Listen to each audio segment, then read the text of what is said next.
¿Cómo fue tu infancia? ¿Cómo fue tu niñez?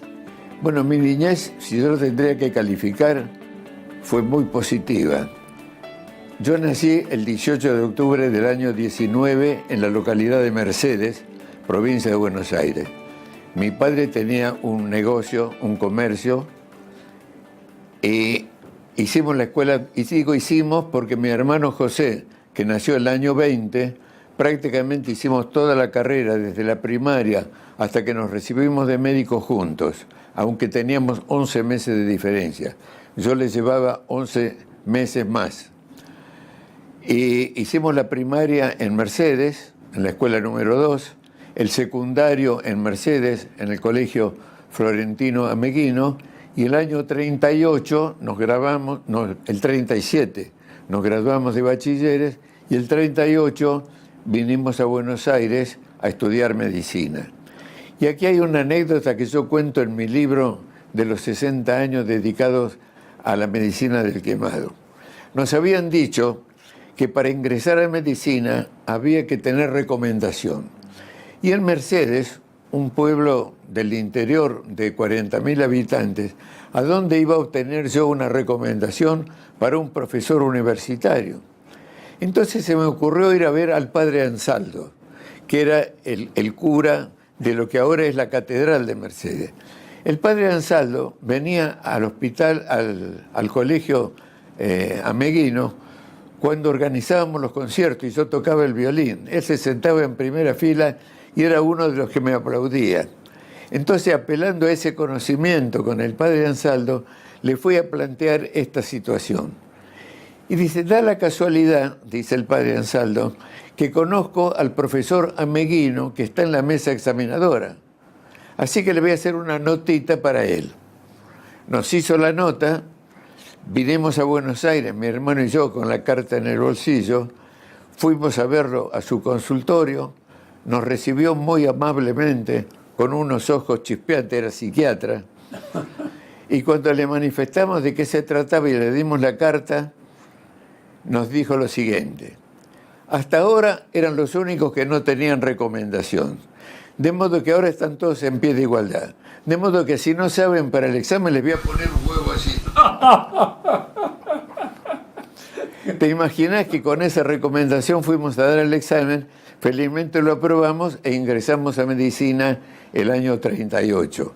Cursamos toda la carrera, hicimos práctica de vacunación, práctica de laboratorio, práctica de sala y luego médico concurrente de hospital, porque todavía no se habían instalado las residencias. De modo que uno en forma voluntaria elegía un servicio para adquirir la práctica. En el caso nuestro, yo me dediqué a la cirugía por puras circunstancias, porque estaba trabajando en el laboratorio del servicio del profesor del Valle, en la sala 11 del Ramos Mejía, pero en el laboratorio. Recuerdo que una vez, haciendo visita, el profesor del Valle pasó por el laboratorio, nos vio a mi hermano y a mí, dice, ¿y ustedes qué orientación tienen en la medicina? Clínica, le dijimos los dos, porque teníamos el ejemplo de nuestros tíos que habían sido médicos clínicos. Pero después las circunstancias nos llevaron que al cursar patología quirúrgica en quinto año, con el profesor Arnaldo Giudice, nos invitó a ser sus colaboradores como colaboradores de enseñanza. Y así entramos a la sala de cirugía. Cuando él lo nombraron jefe de servicio en el Hospital Pena, siendo todavía estudiantes, nos invitó a acompañarlo. Fuimos los que inauguramos el nuevo edificio del Hospital Argerich, el año 45, que estaba vacío. Y el profesor Giudice ocupó un piso entero, el cuarto piso, con 120 camas.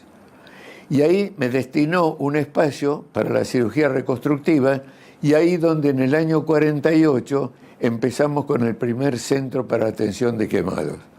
Con la experiencia que hice del 48 en adelante, preparé mi tesis sobre fisiopatología y tratamiento de las quemaduras, que la presenté el año 55, gané el premio del año siguiente de la Asociación Argentina de Cirugía, después gané una beca para ir a Estados Unidos, estuve el año 55 un año en Estados Unidos y a mi regreso, con todos esos antecedentes, me presenté al concurso para la dirección del Hospital de Quemados. Ganaste y tuviste 28 años ahí.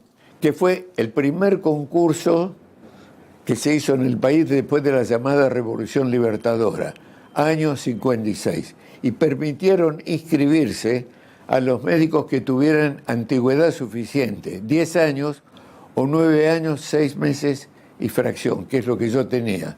Tenía 9 años y 7 meses. Me presenté junto con otros 25 concursantes, algunos con 25 años de antigüedad, yo tenía apenas 10, y felizmente gané por unanimidad del jurado. Y ahí estuve 28 años. Estuve 28 años, hasta que me jubilé, y ahí 2 años antes de jubilarme, esa es otra recomendación para la vida. Cuando iba a cumplir los 65 años, digo, viene la jubilación, y yo no puedo estar sin hacer nada.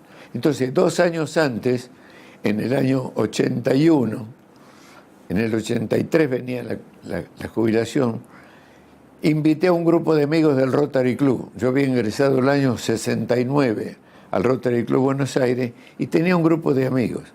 Los invité y les planteé la necesidad de crear una fundación. Me acompañaron y así el 26 de octubre del año 81 nació la fundación. Cuando uno ve las manos de un cirujano, suele ver manos hermosas. Dice, las cosas que uno crea, es un creador, un artesano. René, reitero, se consideraba un artesano. Vos lo sos en tu profesión, lo has sido creando una camilla como hemos conocido hace unos instantes, con toda la descripción notable que has hecho, más las imágenes que hemos pasado de la misma, pero además has trasladado,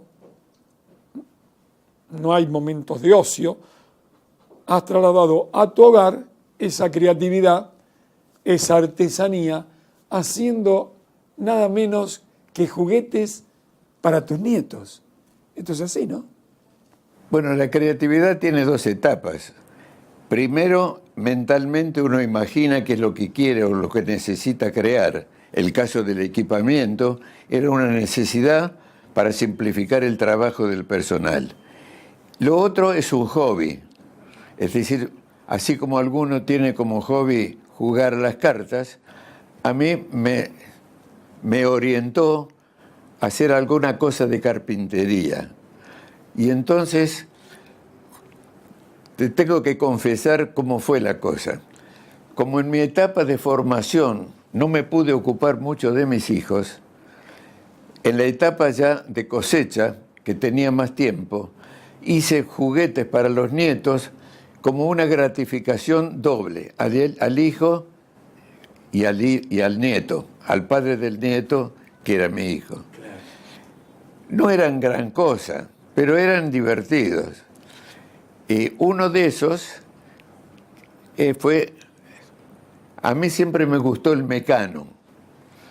Y de chico, mis padres, que tenían una situación económica muy acotada, me compraron un mecano, pero muy pequeño. Y había unos mecanos inmensos, los que se llamaban número 5, número 6, con los que se podían hacer cualquier cantidad de cosas. Te compraron Entonces, el que pudieron. Me quedó esa necesidad, y cuando aquí en mi casa instalé un pequeño taller de carpintería, me dije, voy a hacer un mecano de madera. Y entonces empecé a preparar los listones perforados, que después con tornillos se van armando. Y el primer juguete que hice fue justamente con ese de mecano de madera. Después vinieron otros. Aquí me lo alcanzan, mira. Sí.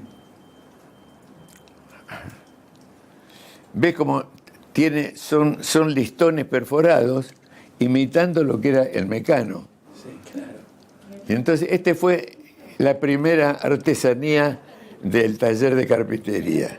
Y de ahí después surgieron otras cosas. Y por ejemplo, ¿para quién era este? Esto era para el primer nieto. ¿Cómo se llama? Pero el primer nieto, Juan Pablo, Era para que Juan hoy día Pablo. ya es un mayor, no se ha casado todavía, pero anda de novia.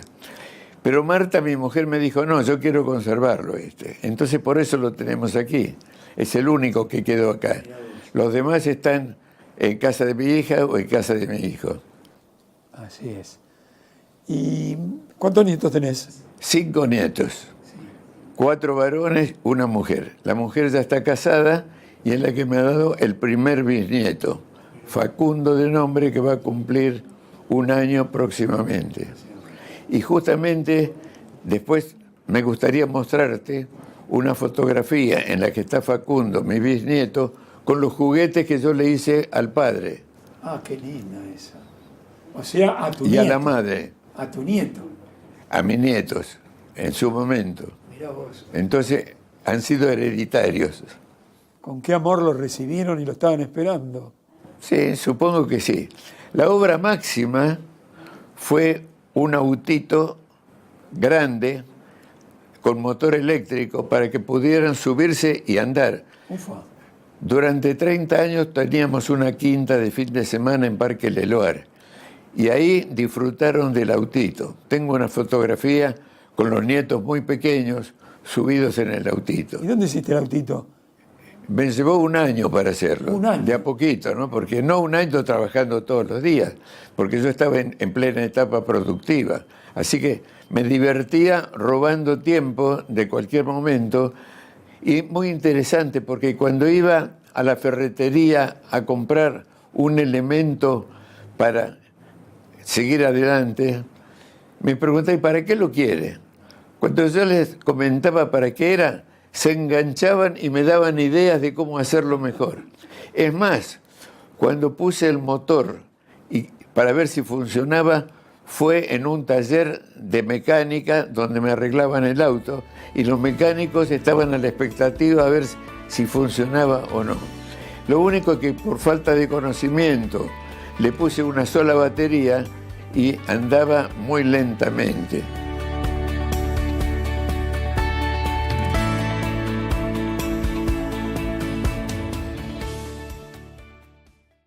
Transportel Patagónica, una empresa protagonista en la interconexión Pico Truncado Esperanza, Río Turbio Río Gallegos, realizando las obras del tramo de 280 kilómetros entre Esperanza Río Turbio y construyendo la estación transformadora Río Gallegos. Transportel Patagónica, eficiencia, esfuerzo y avanzada tecnología para apuntalar el desarrollo energético de Argentina.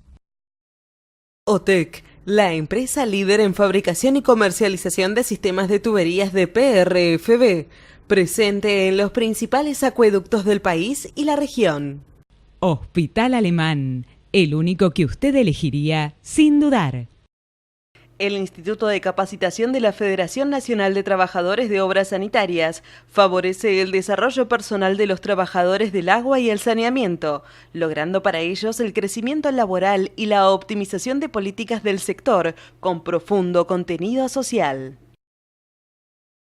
Coto, una empresa 100% argentina que ha sabido crecer al ritmo del mundo actual y ofreciendo la mejor calidad al mejor precio. Coto es más que supermercados, es una gran familia argentina que crece pensando en su país. Coto, yo te conozco, ahora conocenos vos.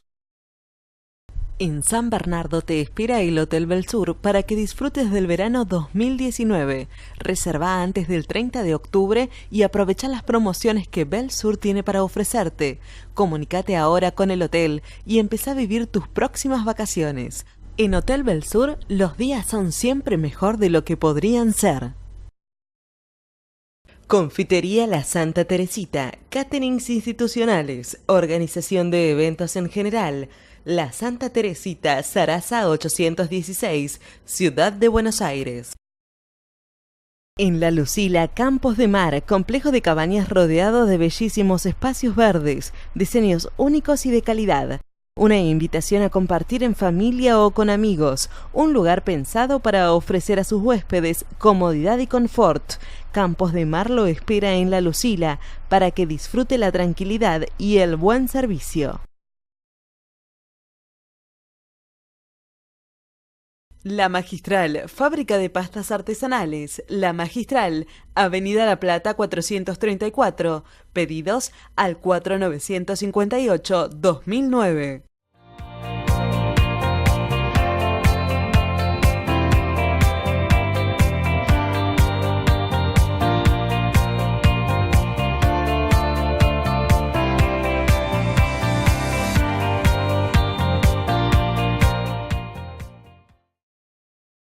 Gran Hotel Fontainebleau, sobre la avenida costanera de San Clemente del Tuyú. Nueva pileta climatizada, snack bar, servicios de excelencia para disfrutar de una estadía única. Restaurant, spa, la mejor atención, abierto todo el año. Nuevo Hotel Fontainebleau.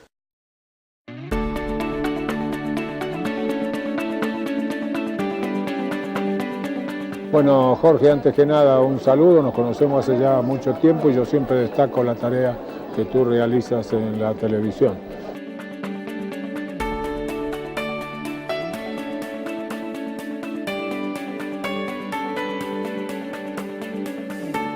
¿Qué ha significado, Fortunato, la música en tu vida? Ha significado mucho. Yo casi diría que paralelamente con la medicina no he dejado la música desde niño hasta el presente. Cuando tenía 6 años o 7, nuestros padres, a mi hermano José y a mí, nos mandaron a estudiar. José el piano, yo el violín. Durante 2 años fuimos al conservatorio, pero nunca estudiábamos. Íbamos y veníamos, pero nunca estudiábamos. Entonces llegó un momento en que nos llamaron y le preguntaron a mi hermano, ¿vos querés seguir estudiando? Y mi hermano, yo no sé si más sincero o con menos visión de futuro, dijo yo no. Y me preguntaron a mí, y yo no sé si más cara dura o con más visión de futuro, yo dije yo sí. Entonces a mí me dejaron, él dejó de ir al conservatorio. Hasta que llegué a sacar una melodía tocando el violín. A partir de ese momento ya no tuvieron más que mandarme a estudiar. Y formamos en Mercedes, cuando yo tendría 15 años, un pequeño conjunto. Cuanto acto había en Mercedes que necesitara acompañamiento musical, ahí íbamos. Éramos 2 violines y un piano. Acompañar los actos que necesitaban acompañamiento musical. Pero paralelamente integraba unos conjuntos típicos.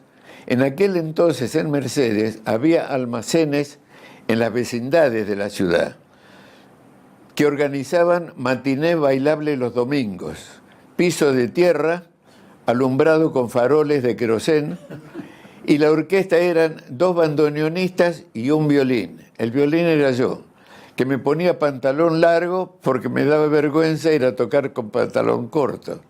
Así que los domingos íbamos a tocar a esos bailes de campo. Recuerdo que los bailarines llegaban a caballo y las damas en sulky. ¿Qué edad tenías vos? Y en ese entonces estaría en los primeros años del secundario, tendría 14 años. Esas fueron mis primeras armas como músico profesional. Y ahí me ganaba unos pesos tocando el violín en esa época. Cuando vine a Buenos Aires a estudiar medicina, vi en la prensa 2 avisos. Uno que decía: Escuela de Orquesta Sinfónica abre concurso para cuerdas en la Lago di Como, con la dirección de Bruno Bandini. Me presenté, me tomaron un examen, recuerdo que toqué la gavota en mi mayor de Bach y me puso en la línea de los primeros violines. Ahí hice experiencia de lo que es orquesta sinfónica. Era estudiante de 2º año de la facultad. Pero el otro aviso decía: orquesta típica necesita violín. Me presento y era a 2 cuadras de donde yo vivía en Villa Devoto. Era una orquesta de barrio en la cual los otros 2 violinistas, uno era estudiante de farmacia, el otro estudiante de filosofía y letras, el pianista era estudiante de ingeniería. Los únicos que iban a ser profesionales de la música eran los bandoneonistas. Uno de ellos era Osvaldo Ruggero, que después tocó con Pugliese y después organizó su propio sexteto con el nombre de Sexteto Tango. Y nada menos. Me incorporé a esa orquesta que se llamaba Floreal y ahí tocábamos, hacíamos bailes los sábados a la noche y los domingos en los clubes de barrio. Para que tengas una idea de lo que era el valor adquisitivo de nuestro peso en esa época, yo comía con 1 peso en una lechería que había en la esquina de Jonte y Segurola. Por 1 peso me daban un bife de costilla, 25 centavos, 2 huevos fritos y papas fritas, 25 centavos, y el bife 25, el total, el bife completo eran 75 centavos. 10 centavos dulce y queso de postre, 10 centavos el café, 1 peso en total. En esa época el café costaba 10 centavos, el tranvía 10 centavos, lustrarse los zapatos 10 centavos, el diario 10 centavos. Y cuando tocábamos en un baile, nos pagaban 15 pesos por noche. De modo que con lo que yo ganaba un sábado y un domingo, comía todo el mes. Mirá lo que era esa época. Y en carnaval cobrábamos el doble. Hacíamos 8 bailes a 30 pesos, embolsaba 240 pesos, con lo cual iba costeando la compra de los libros cuando estudiaba medicina. Y aparte tuve la fortuna que el jefe del servicio, a quien ya he mencionado, el profesor Arnaldo Sodice, tocaba el violín. Y se le ocurrió hacer un cuarteto de médicos. Y entonces yo todavía era estudiante y tuve el honor de ser con el profesor integrar el cuarteto. 2 violines, la viola era el profesor Duverges, obstetra, jefe de servicio del Hospital Israelita, el violonchelo, el doctor Armando Suárez, clínico del Hospital Ramos Mejía, y el doctor Jodicher, el otro violín. Y llegamos a hacer un quinteto con piano con el doctor Furio Lecchiare, y llegamos a tocar el quinteto de Schumann, el cuarteto de cuerdas, Tengo una fotografía de ese quinteto estudiando la partitura y después ejecutándola. En todo caso la busco y te la puedo obsequiar. El piano nunca estudié, pero empecé a meter la mano en el piano y con consultas que hice con los bandoneonistas, empecé a aprender rudimentos de armonía. Y llegué a escribir un folleto al que le puse este nombre, Recetas Prácticas de Armonía Básica. Se lo di a un director de orquesta conocido, al maestro Bensecri. Yo le digo, haceme crística despiadada, porque si me decís que está bien para quedar bien conmigo, no me sirve. Se lo leyó y me dice, ¿sabes que está muy bien y que es muy práctico? ¿Te imaginas que a mí me dio una satisfacción enorme? En el programa, todavía tengo una copia de ese trabajo. Y el piano, con este aprendizaje de la armonía, empecé a meter la mano y poco a poco fui haciendo versiones personales de algunos tangos. ¿Qué pasión ha sido la música en tu vida? Por eso te digo que han sido casi vidas paralelas, la música y la medicina. Y yo siempre recuerdo esta cuarteta. La ciencia con el arte se combina. En matizar la vida está la clave. Que aquel que solo sabe medicina, han dicho bien, ni medicina sabe. ¿Qué es la vida, Fortunato? La vida significa la oportunidad de poder aportar algo. No solo transitar por la vida para comer, dormir y algo más, sino poder aportar algo diferente. Así fue como Edison inventó la lamparita, Gutenberg la imprenta, actualmente la exploración espacial. Todo eso es producto de una vida fructífera de mentes calificadas que han elaborado proyectos que han beneficiado a toda la humanidad. Entonces uno se siente satisfecho de poder ser, aunque sea un átomo de ese conjunto, aportando algo en algo diferente. Yo divido la vida en 3 grandes periodos. La etapa formativa, en la que cada uno, de acuerdo a su vocación, elige una actividad. Vos periodista, yo médico. Para formarse hay que estudiar, hay que cursar una carrera. Una vez que uno terminó su formación, viene la etapa de la producción. Vos estás en plena etapa de producción. Y luego viene la tercera etapa, que es la de la cosecha, en la que estoy yo ahora. Si uno ha tenido una buena formación, ha ejercido con eficacia su profesión, tiene derecho a una buena cosecha. Y dentro de esa buena cosecha está el reconocimiento de los pares y el afecto de la familia. ¿Qué es la edad? Una vez se realizó en la Universidad de Ciencias Empresariales y Sociales una reunión sobre la cuarta edad. Entonces me invitaron a participar. Y yo dije, si se habla de cuarta edad, es porque hay una primera, una segunda y una tercera. Primera la infancia, segunda la adolescencia, tercera la adultez y cuarta la adultez mayor, para no hablar de la vejez. Pero va a haber que inventar ahora una quinta edad, porque ya la cuarta era hasta los 80. Arriba de los 80 hasta ahora no tenía calificativo, de modo que es posterior a los 80. Entonces, si uno ha vivido con intensidad y aprovechado cada edad, la infancia con sus juegos y aprendizaje de las primeras letras, la adolescencia para cursar la universidad, la adultez para ejercer la profesión, se llega a la edad provecta, para darle un nombre, con un bagaje de conocimientos y posibilidad de otorgar a la comunidad todo lo que se acumuló en las otras 4 edades. Por cierto que para eso hay que tener un físico que responda. Si no hay salud, todo lo demás es no se puede brindar. Yo siempre digo que hay 2 palabras que definen la personalidad. Son casi iguales, se diferencian solo en una letra, y son actitud y aptitud. ¿Y cuál es más importante? La actitud.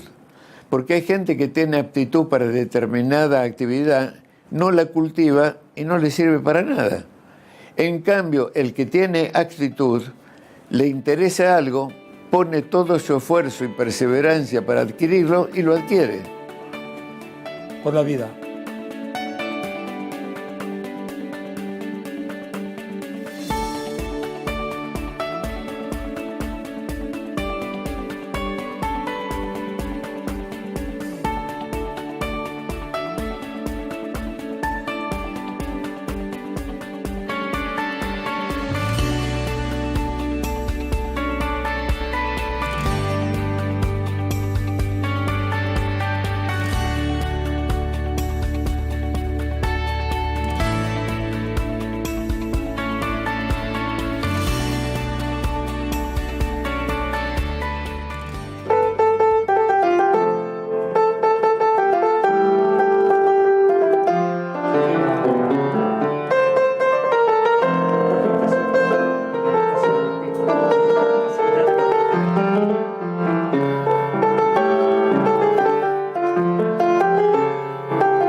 Capo. Muy bien.